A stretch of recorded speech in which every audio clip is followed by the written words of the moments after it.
भाजपला दोन मोठे धक्के. बंगालमध्ये आसनसोलमधून तिकीट मिळूनही भोजपुरी अभिनेते पवन सिंह यांचा लढायला नकार.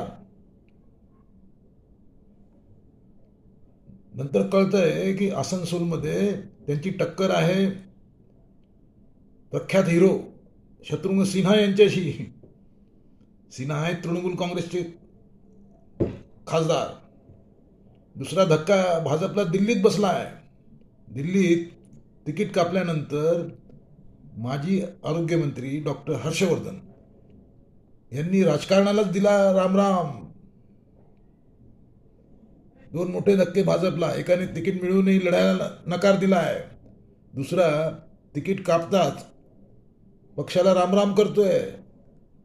काय होणार भाजपचं?